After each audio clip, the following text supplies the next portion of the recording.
I wanted to change people's perspective. I wanted to change people's life.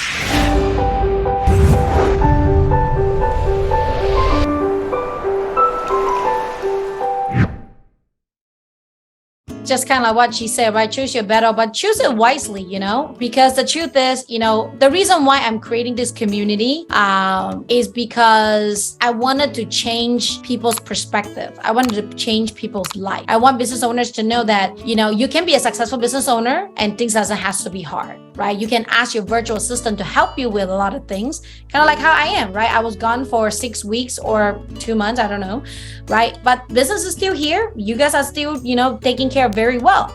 So business can be easy, but a lot of time people think that if business is not hard, it's not a good business, right? But businesses could be easy too if you want to, right? As a virtual assistant, I see so much guilt and suffering and pain.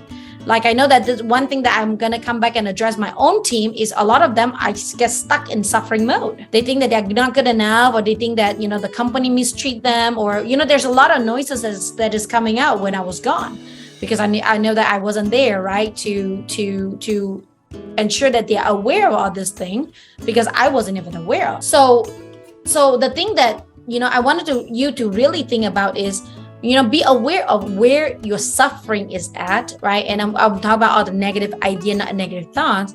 And really, use the Byron Katie, the 4 works that we talk about, right? Is it true, right? Is it true that you're not good, right? Is it true that your boss doesn't care? Is it true that there's no more solution coming out from this, right? Is it true that I sucked, right? Is it true that, this job is really hard, right? Or I'm just making it harder than it seems, right? There's just so many things that we need to really listen to, all these, really be aware of all these noises, and almost like, like one of those games, right? Just shoot it off. No, this is wrong. This is not right. This is gone. This is gone. This is gone. And then you will realize that, oh, wow, I feel good. I have so much more brain power to deal with whatever that I need to deal with. The main reason why you feel stressed is because all these noises is pulling you down. All this negativity is pulling you down. And thus you cannot function or think nicely or wisely.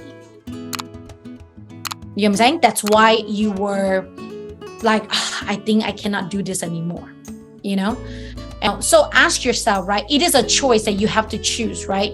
You have to choose, are you wanted to be in the happy state, right? No suffering state, or you want to be suffering because what everybody else is telling you is that if you're not suffering, then your life is not worth living, right? Fast and Furious 9, right? When we were in the class, one person was saying, right? Ben, I just have been in battles, right? Up and down. I'm just so exhausted, right? And sometimes we need to celebrate our shortcoming, because why Fast and Furious is so popular? Because they crash so badly, right? And they think that it is impossible to do whatever they need to do. And the comeback story was amazing because they overcome everything, right? And make the impossible possible, right? So whatever story that you have, right? For example, like Raymond, you have a really amazing story, and now you're gonna have a more amazing comeback story, right? That people is gonna listen to, that you're gonna gain so much more respect, experience, right? For me, I have a ton of stories that I share with you how I fail, and thus you relate to me on how I fail, and thus you give me more respect and give me more love. And sometimes the failure is needed. And the next point I wanted to share with you, I know there's a lot of mind-blowing ideas I want to share with you, so I wanted to limit some of those ideas so that way you can really digest everything instead of getting you too much and overwhelm you. Because one of the things that Guru said is, well, you think that I don't give you enough, right? But the truth is, I give you enough so that you can embrace it, think about it, so that you can really live through it. And then next week we're gonna keep it going for the next group, right? So this week idea is I want you to shine your light and see how much suffering are you in, right? And how much suffering are you created, self-inflicted, which is you created it, and how much is people that created it for you, and you decided to receive it and suffer through it, right? And what are some of the suffering that you can or cannot do? So let me share with you, one more story, right? And then we're gonna see how this thing's going. So yesterday, I flew back from Singapore to San Francisco, and then from San Francisco to Houston, and then Houston to Dallas. So it's a long flight, right? I was tired, after the India trip. I went to my parents' house, but it was just rush after rush, right? So I didn't really rest well. So yesterday, I think I slept about 20 hours actually. I was like, man, my home is amazing, right? I love my bed, right? But I lost my purse. I have my big bag and I have my little purse, and I have other stuff that I have. So I lost my purse in the old me, and there's like, quite a few $1,000s in there, like, $2,000-3,000 in there. I didn't tell my family about it because then they will be in suffering mode and they may be suffering even more, right? So it's just like a couple hundred, right? Again, this is what I wanted to let you with, right? There's a problem, there is suffering. Problem will never end. There are always gonna be problems because we live, we're gonna run into problems. But you choose how you react to it. You choose whether you want to feel suffering or not. Suffering is, what suffering really meant is, suffering means that it is obsessive, okay? It's obsessive. You constantly think about the problem. And then self-centric, you think about how do I feel? It's all about me thoughts. You can have thoughts, but if you have obsessive, self-centric thoughts, then that's when you get into suffering. So the old me, when I lost a purse or if I do something that's not good, what do? I will obsessively think about, man, how do I lose my purse? Why did I lose my purse? What can I improve on? How bad I was, right? Then I'm going to think about self-centric, which is think about myself. I sucked. I am not careful. How did I forget about it? Now what am I going to do with this few $1,000s? How am I going to be doing? Just all this chatter, all this noise, I will just create it so that I can feel bad. Because what is the norm that you do when you lost a purse? You're supposed to feel bad. If you're a good person, you're supposed to feel bad. Am I right or wrong? Give me a big smile if that is right? You're a good person. You're responsible. If you lost your purse, you're supposed to suffer.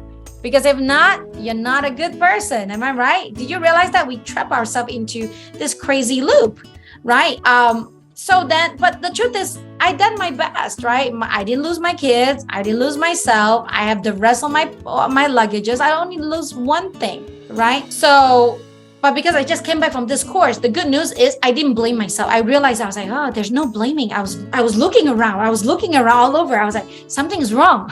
What's wrong? I wasn't blaming myself. I was very calm. I didn't feel bad about it. I just lost a purse. And yes, $2,000. And if somebody picked it up, great. I just thought that, man, I'm just going to treat it as a charity case, right? Somebody else needed more than me. And that's divine give the purse to somebody else. I mean, it is what it is. What else can I do? If I feel the suffering, I'm not going to get my purse back, right? I can only solve the problem. One thing that the teacher tell us about it too is that the less suffering that you have, the more connected you are with the source, right? The more connected you are with your God, the more that you're connected with the universal intelligent, or you're more connected with your divine. So then the divine will help you with whatever you need, okay? So then I was like, okay, great. I'm not going to suffer. I'm going to figure out how I'm going to do the best I could, and I'm just going to let it go.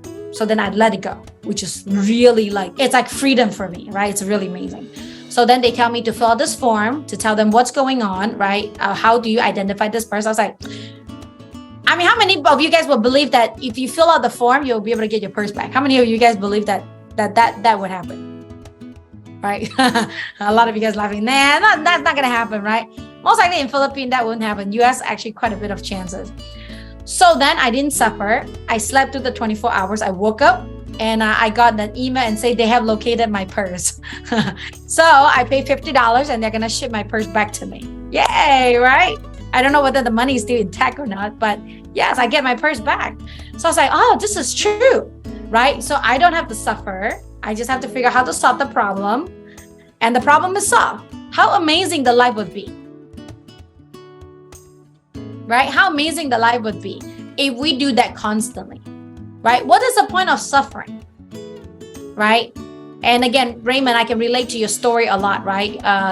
About 3 to 4 years ago, I lost really badly in my previous business. I lost millions of dollars. I was in a ton of guilt. And the reason why I go to this class too is because I feel the guilt and I could not shake it off, right? I could not shake it off because I've done everything right. I studied it right. We have done appraisal right. I've done all the steps right, but we lost a lot of money, right? So what's wrong, right? So I was constantly in this guilt. And the teacher, this is obviously very deep down learning, but the teacher said, because you feel like it's all you, right? My fault, I did it wrong, right? And then how is everybody else looking at me? How does everybody else judging me, right? And how does this, that, whatever. But if you look into all these things, those are all illusion. Those are all illusion. Because most likely other people are not thinking about whatever that you are thinking about yourself. They're just like, oh, you lost? Well, do it better again, or whatever it is, right? They won't really, whatever they will react to it will be way less than what your noises that you created among yourself. Okay? And I just want to share this with all of you guys, because if we can remove all this guilt, if we can remove all this shame, if we can remove all this label that we have, then we're going to free a lot of space, right? Brain power, a lot of good emotion. And then when you create all this good emotion, then with the good state, do you think you can create better system, structure, or solution? Monique asked me, so how do I make decisions? I think that's your question, right? Like, Monique, like, how do you differentiate between suffering and no suffering, or something like that? I know that I taught one thing about Tony Robbins, or state, story, strategy, right? State, story, strategy. There's 3 S's. A lot of the time when you are trying to make decisions, you wanted to make sure that you have your best state ever. What most people do is they will create a strategy first, and then they'll give them the story to whatever that is happening, and then they will look into their state. But the question for you is that when you are upset, or you're feeling not enough or not loved, or when you're feeling angry, do you think you will make a good decisions during that time? Would you?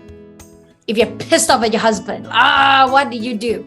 Do you think your decision during that time is to piss him more off or make your relationship get better, right?